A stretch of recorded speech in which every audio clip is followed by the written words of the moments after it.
히브리서 제1장. 옛적의 선지자들을 통하여 여러 부분과 여러 모양으로 우리 조상들에게 말씀하신 하나님이 이 모든 날 마지막에는 아들을 통하여 우리에게 말씀하셨으니 이 아들을 만유의 상속자로 세우시고 또 그로 말미암아 모든 세계를 지으셨느니라. 이는 하나님의 영광의 광채시요 그 본체의 형상이시라. 그의 능력의 말씀으로 만물을 붙드시며 죄를 정결하게 하는 일을 하시고 높은 곳에 계신 지극히 크신 이의 우편에 앉으셨느니라. 그가 천사보다 훨씬 뛰어남은 그들보다 더욱 아름다운 이름을 기업으로 얻으심이니 하나님께서 어느 때 천사 중 누구에게 너는 내 아들이라 오늘 내가 너를 낳았다 하셨으며 또다시 나는 그에게 아버지가 되고 그는 내게 아들이 되리라 하셨느냐. 또 그가 맏아들을 이끌어 세상에 다시 들어오게 하실 때 하나님의 모든 천사들은 그에게 경배할지어다 말씀하시며 또 천사들에 관하여는 그는 그의 천사들을 바람으로 그의 사역자들을 불꽃으로 삼으시느니라 하셨으되 아들에 관하여는 하나님이여, 주의 보좌는 영영하며 주의 나라의 규는 공평한 규이니이다. 주께서 의를 사랑하시고 불법을 미워하셨으니 그러므로 하나님 곧 주의 하나님이 즐거움의 기름을 주께 부어 주를 동료들보다 뛰어나게 하셨도다 하였고 또 주여, 태초에 주께서 땅에 기초를 두셨으며 하늘도 주의 손으로 지으신 바라 그것들은 멸망할 것이나 오직 주는 영존할 것이요 그것들은 다 옷과 같이 낡아지리니 의복처럼 갈아입을 것이요 그것들은 옷과 같이 변할 것이나 주는 여전하여 연대가 다함이 없으리라 하였으나 어느 때 천사 중 누구에게 내가 내 원수로 내 발등상에 되게 하기까지 너는 내 우편에 앉아 있으라 하셨느냐. 모든 천사들은 섬기는 영으로서 구원받을 상속자들을 위하여 섬기라고 보내심이 아니냐. 할렐루야. 사랑하는 열린문교회 성도 여러분, 지난밤도 주님 주신 은혜와 평강 가운데 단잠 주무셨습니까? 아침을 깨우는 말씀, 금요일 이 아침에 주님께서 저와 여러분에게 주시는 말씀은 히브리서 1장 1절로 14절까지의 말씀입니다. 오늘도 주시는 살아계신 하나님의 말씀을 통하여 저와 여러분의 삶 가운데 선명한 성경적 기준이 세워지길 원하며 또한 세워진 그 기준대로 살아내심으로 하나님께 영광이 되는 오늘이 되었으면 좋겠습니다. 어느덧 벌써 이 6월이 지나가고 7월의 첫째 날을 맞이하였습니다.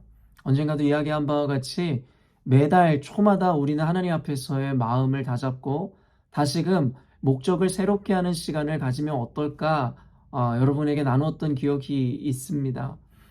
매 연초마다 우리는 어떠한 목적을 세우고 또한 그 목적을 이루기 위하여 계획을 세우지만 말 그대로 우리는 이 작심삼일이라는 말이 있듯이 그 목표를 이루기 위한 그 계획을 실천하는 데 있어서는 그리 오랜 시간 동안 우리가 해나가지 못함을 보게 됩니다.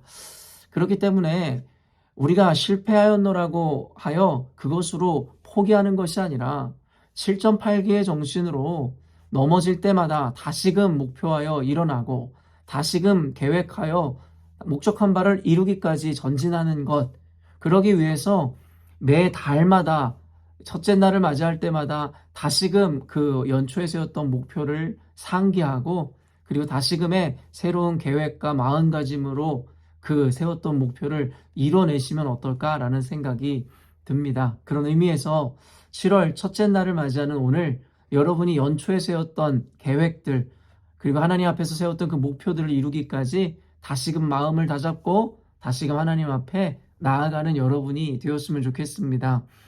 이 7월을 맞이하여 이 말씀의 이 본문이 바뀌었는데요. 시편으로 보았지만 이제는 히브리서로 바뀌어 우리가 이 첫째 날에 말씀을 나누게 되었습니다. 히브리서는 우리 열린문교회에서 오픈 더 바이블을 통해서 사실은 우리 열린문교회 성도님들이 정말 자세하게 이 공부하였고 그 가운데서의 은혜를 나누었는데요. 또 오늘부터 다시금 시작되는 히브리서 1장부터 우리가 그 은혜를 나눌 때에 이전에 우리가 또 강해를 통해서 얻었던 그 은혜들과 여러 가지 것들이 오버랩되고 다시금 새롭게 이해됨으로 하나님께서 주실 큰 은혜들을 좀 기대하는 이번 시간이 되었으면 좋겠습니다. 히브리서 이 오픈 더 바이블에서도 나누었지만 히브리서의 이 배경은 결국에는 2세대 그리스도인들, 1세대 그리스도인들로 하여금 복음을 듣고 전수받아 유대교에서 이 그리스도인으로서 개종하여 유대인들 그 사회 가운데서 살아가는 그리스도인들이 이제는 내 외적인 어떠한 핍박과 고난으로 인해서 조금씩 이 배교하고 배도함으로 말미암아 그들이 떠내려가는 것을 막기 위해서 또 그들에게 다시금 그 마음을 붙잡게 하기 위해서 히브리서가 쓰여졌노라고 여러분과 함께 나누었습니다. 그리고 그 가운데서 그들의 마음이 가장 움직이고 흔들릴 수밖에 없었던 것은 오직 예수라는 그 개념에 있어서 이제는 다른 것들이 그들 안에 들어오기 시작하더라는 것이죠. 여러분도 아시겠지만 유대인들은 철저하게 율법주의자적인 삶을 산 자들이었습니다. 그렇기 때문에 그들은 모세를 통해 주어진 그 율법을 하나의 우상과도 같이 여기며 그것을 지켜왔었던 자들이었고, 그리고 그 안에서 어떤 안식이라든가 아니면 그 이전에 이 하나님의 말씀을 대언하였던 선지자들, 또한 모세에게 그 율법을 전해준 자라 믿고 있는 그 천사들에 대한 숭배 사상까지도 그들에게 녹아져 있었음을 우리는 알고 있죠. 그렇기 때문에 그들이 개종하여 복음을 통하여 예수님을 믿고 그리스도인이 되었지만 여전히도 그들 안에는 유대 전통으로부터 그들이 마음 가운데 새기고 섬겨오던 이와 같은 이 과거의 어떠한 이 개념들이 그들 안에 자리 잡고 있었으므로 오직 예수라는 그 이름을 외치며 그들의 신앙을 이어갔을 때에 이 내외적인 어려움과 박해가 일어나자 결국엔 그들은 흔들리기 시작했고 이전의 그 개념들을 붙잡기 시작했더라는 것이죠. 여러분, 기독교라고 함은 이 한자어로 그리스도를 이 음역하여 우리가 발음하는 것을 기독이라고 이야기하는데요. 말 그대로 다른 말로 하면 우리 기독교라고 하는 것은 그리스도교, 말 그대로 예수교라고 하는 것이 옳은 것입니다. 우리가 믿는 이 신앙의 대표격 이 명사로 기독교라는 이 명칭을 사용하는 것은 말 그대로 우리의 신앙의 중심에는 예수 그리스도께서 계시기 때문입니다. 이 종교개혁의 16세기의 종교개혁 당시에 마틴 루터가 내걸었던 파이브 솔라라고 하는 것들 여러분에게 함께 나누었는데요. 그 중에 한 가지가 무엇입니까? 솔라 크리스투스, 오직 예수라는 이 표어입니다. 여러분, 우리 그리스도인들에게는 가장 중요한 개념이 오직 예수님, 그리고 예수님 외에는 그 어떤 길과 구원이 우리에게 없다라고 믿는 것, 그것이 바로 우리 신앙에서 가장 핵심되는 일일 것인데요. 사실은 히브리서의 배경에 그 2세대 그리스도인들이 애초부터 오직 예수라는 그 개념이 없었던 것이 아니라 그 예수 그리스도를 믿는 믿음으로 살아왔지만 결국에는 내 외적인 어려움이 닥치자 어느 순간인가 그들 안에 묻어 있었던 옛 구습을 쫓게 되어지는 마음과 그들 안에 자리 잡고 한켠에 자리 잡고 있었던 여러 가지 우상처럼 여겨왔던 것들이 이젠 다시금 드러나기 시작하더라는 것이죠. 그래서 오직 예수라는 그 은혜의 공식이 깨어지기 시작하고 그들은 다시 예전으로 돌아가려고 하는 모습들을 보이게 되더라는 것입니다. 히브리서를 통해서 우리가 배워야 하는 것은 무엇이냐면 결국에 우리의 신앙도 안심할 수 없다라는 것입니다. 선줄로 생각한 자 넘어질까 두려워하라는 바울 사도의 이 가르침을 여러분과 함께 자주 나누지만 결국엔 자신의 신앙이 이제는 안정권에 있다, 안심이다, 확신이 있다라고 생각할 때가 이 마귀의 시험에 빠지기 가장 쉬운 때이며 자빠지고 넘어지기 가장 좋은 때임을 우리는 알고 있습니다. 결국엔 신앙이라는 것은 늘 겸손할 수밖에 없으며 또한 내가 내 힘으로 얻은 것이 아니기 때문에 어떻게 보면 주님에 의해 주어진 것이기 때문에 우리는 늘 겸손하게 주님의 은혜를 바라보아야만 합니다. 어느 순간인가 내 신앙에 대해 스스로 확신함으로 안심함으로 그 교만이라는 것이 우리 안에 몰려올 때에 잠언서에서 이 교만은 패망의 선봉이다라고 이야기하는 바와 같이 우리는 붙잡고 있었던 그 신앙을 놓쳐버리게 된다라는 것이죠.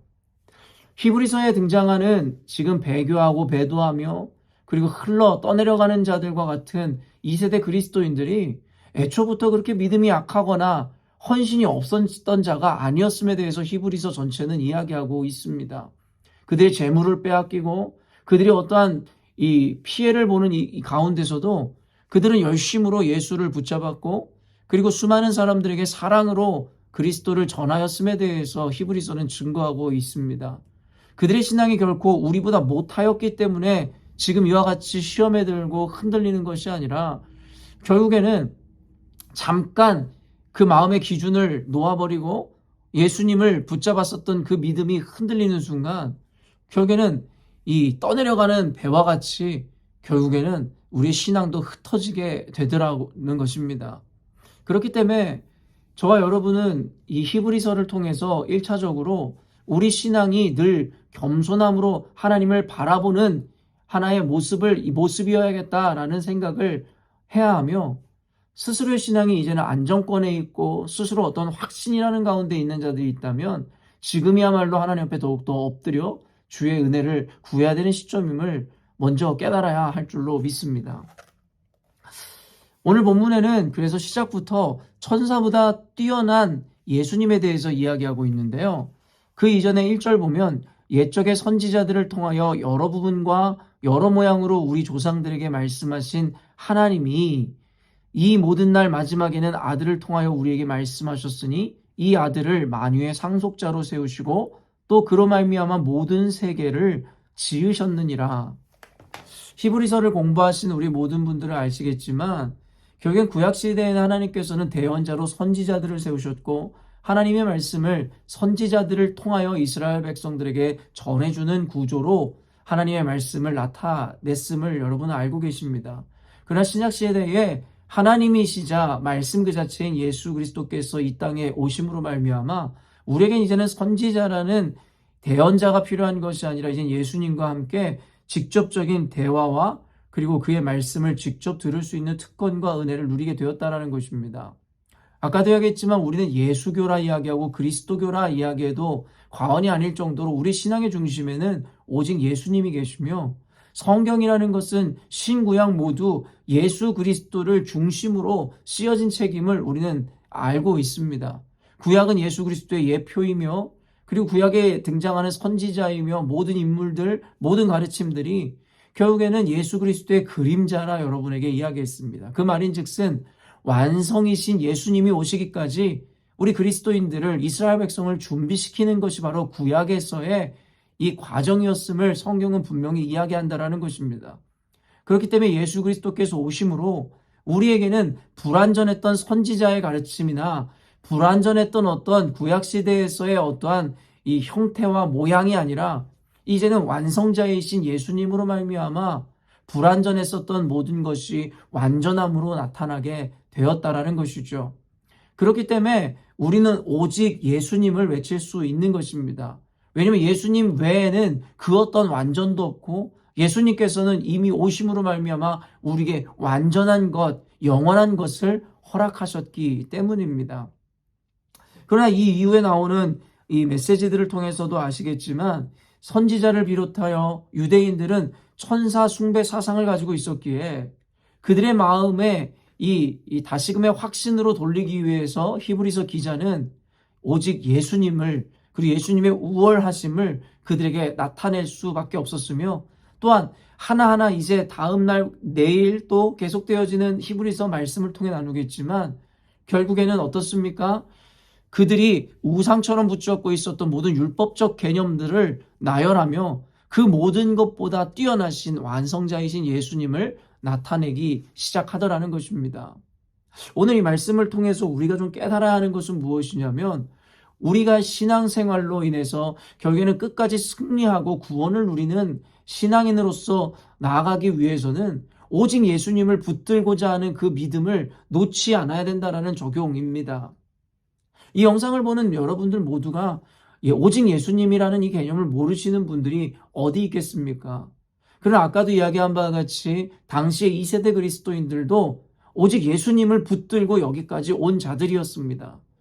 그러나 그 신앙이라는 것이 균열이 가고 금이 가는 것은 일순간이며 어떤 작은 계기가 발동되어 일어나는 일이듯이 결국에는 오직 예수님을 붙잡고 왔던 우리의 신앙 가운데도 어떠한 일들로 인해서 그 믿음 가운데 조금씩 균열이 일어날 수도 있다는 것입니다. 그 균열이라는 것은 아까도 이야기했지만 예수님을 알기 이전에 그들의 잘못된 사고관념이나 개념들, 습관들일 수도 있겠으며 그들이 소중하게 여기는 그 어떤 것들이 어느 순간인가 부각되어 오직 예수님이라는 그 개념을 깨트리기 시작할 수도 있다는 것입니다. 그들에게는 천사가 그러하였고 선지자가 그러하였듯이 어쩌면 저와 여러분의 인생 가운데서도 오직 예수님이라 이야기하지만 실제로는 그 예수님보다 더 귀히 여기며 예수님보다 더 소중히 여기는 어떤 영역들이 우리 안에 있는 것은 아닌지에 대해서 반성할 수 있어야 합니다. 혹시 여러분의 자녀들이 여러분들에게는 하나의 우상과 같이 또 당시에 2세대 그리스도인들이 붙잡으려고 했었던 천사와 같이 여러분 또 다른 의미에서 우상으로 여기며 자녀들을 붙잡는 삶을 살고 계시지는 않습니까? 어떤 이들은 재물과 또 성공과 어떤 안정감이라는 것을 붙잡기 위해서 오직 예수님에게만 돌려야 하는 그 영광과 그리고 예수님께만 두어야 하는 그 안정감을 여러 곳으로 분산시키고 있는 것은 아닌지에 대해서 반성해 보아야 할 것입니다. 오늘날의 교회의 문제는 교회 건물이 없어서도 아니고 사람의 숫자가 적어서도 아닌 것입니다. 오늘날의 교회의 문제는 무엇이냐면 끊임없이 다원화되어지는 신앙관념 때문이라 여러분에게 늘 강조합니다. 오직 예수님만이 주인공이시고 오직 예수님만이 영광을 받으셔야 하는 교회에서 예수님은 수많은 영광을 받을 대상 중에 그저 한 명으로 전락해버렸으며 우리가 신앙생활하는 데 있어서 예수님은 그저 하나의 부속과도 같이 여겨지는 오늘날의 교회의 형태들이 나타나는 것은 아닌가 싶습니다. 유물론자들이 그러하듯이 예수님을 위해 교회가 존재하고 예수님을 위해서 내가 존재함에도 불구하고 어느 순간인가 나를 위한 예수님을 만들어가고 교회를 위해 예수님이 존재하는 것과 같은 개념으로 인본주의화 되어지는 우리의 모습들을 발견하게 되더라는 것이죠. 그렇기 때문에 히브리서 말씀을 시작하며 우리가 다시금 기초를 다시 쌓고 그 본질의 명확성을 다시금 분명히 하는 시간이 되었으면 좋겠습니다. 우리 열린문교회의 주인은 오직 예수님이십니다. 내가 곧 길이요 진리요 생명이니 나로 말미암지 않고는 아버지께로 올 자가 없다라고 말씀하시는 그 요한복음서의 그 말씀처럼 결국에는 오직 예수님 외에는 다른 구원이 없으며 예수님 외에는 우리가 하나님 앞에서 영화로움을 입을 수 있는 방법이 없음을 분명하게 여러분 고백하십시오. 그렇기 때문에 우리는 다시금 점검할 때에 나를 위한 예수님을 만들어가고 나의 이 형통한 복을 위해서 예수님을 이용하는 신앙이 아니라 이제는 이 마음의 개념과 신앙의 관점을 바꾸어 오직 예수님을 위해서 내 모든 것을 희생할 수 있으며 예수님을 위해서 나를 드린다라는 것 자체가 내게 주어진 가장 큰 축복임을 인식하는 시간이 되었으면 좋겠습니다. 사랑하는 열린문교회 성도 여러분, 히브리서 말씀을 시작하며 또한 당시에 유대인들이 하나의 숭배의 대상으로 여겼던 천사들이며 선지자들이며 어쩌면 우리 안에 이 남아있을 예수님 아닌 다른 것들을 섬기는 우리의 모습들을 한번 반성해보는 시간이 되었으면 좋겠습니다. 오늘 말씀을 통해서 여러분들이 하루를 살아가며 좀 곰곰이 생각해 보시고 다시 결단하는 시간이 되었으면 좋겠습니다. 정말 예수님을 위한, 예수님에 의한 오직 예수님의 영광을 위해 여러분이 신앙생활하고 있는 것인지 아니면 주객이 전도되어 그저 이 신앙이라는 것은 예수님은 나를 위해 존재하는 분으로 전락시켜버린 것은 아닌지에 대해서 저와 여러분이 오늘 곰곰이 생각해 보시고 우리 신앙의 중심을 다잡는 시간이 되었으면 좋겠습니다. 함께 기도하겠습니다. 사랑하는 하나님, 우리 신앙의 중심은 오직 예수임을 고백합니다. 그러나 어느 순간인가부터 신앙이라는 것, 또 교회 안에서의 모든 활동 가운데 예수님은 오히려 뒤로 하나님 아버지 처져 있고 그저 우리가 중심이 되고 그 외에 여러 가지 신앙을 통해 주는 그 유익이라는 것이 우리들의 목적이 되어버린 것은 아닌가라는 생각을 해보게 됩니다. 이와 같은 것을 주객이 전도됐다 이야기하는 것인데, 오직 우리 신앙과 우리 교회의 주인은, 그리고 그 주인공은 예수님이실진데, 하나님 우리 삶 가운데 이 신앙생활을 하고 교회를 다닌다 이야기하면서도 예수님이 우리 삶의 중심이 아니었음을 반성해 보게 됩니다. 오늘 이 말씀을 통하여, 이 영상을 통하여 우리 사랑하는 열린문교회 성도들로 하여금 다시금 예수 중심의 신앙으로 돌아오게 하시고, 하나님 아버지, 지금까지 나를 위한 예수님을 만들고 나를 위한 신앙, 나를 위한 교회를 인식해왔다면 이제는 나를 저 복종함으로 예수님을 위한 신앙으로 거듭나고 예수님을 위한 교회로 하나님 다시금 우리 마음을 다잡는 오늘이 되게 하여 주옵소서. 그럴 때 주님께서 우리 열린문교회를 통해 영광 받으시고, 또한 이 영상을 보는 모든 그리스도인들을 통하여 하나님께서 영화로움을 입으시는 줄로 믿습니다. 사랑하는 주님, 그와 같이 우리 교회가, 우리 성도님들이 오직 예수의 신앙이 회복될 때에 그들의 인생 가운데 예수님을 통해 주시겠다 말씀하신 모든 축복과 은혜가, 또한 형통함이 그들의 삶 가운데 이루어지게 하여 주옵소서. 감사드리며 예수님의 이름으로 기도합니다. 아멘. 사랑하는 열린문교회 성도 여러분, 오늘도 주님께서 주시는 복되고 귀한 하루를 우리가 맞이하였습니다. 오늘도 주님 주신 은혜 가운데 여러분의 이 풍성한 이 축복을 누리시는 삶을 사시기를 원하며, 오늘도 주님의 부르시는 그 자리에서 하나님의 사명자로서 하나님의 영광을 나타내는 삶 사시기를 주님의 이름으로 축원합니다. 아침을 깨우는 말씀은 내일 아침에 또 만나도록 하겠습니다.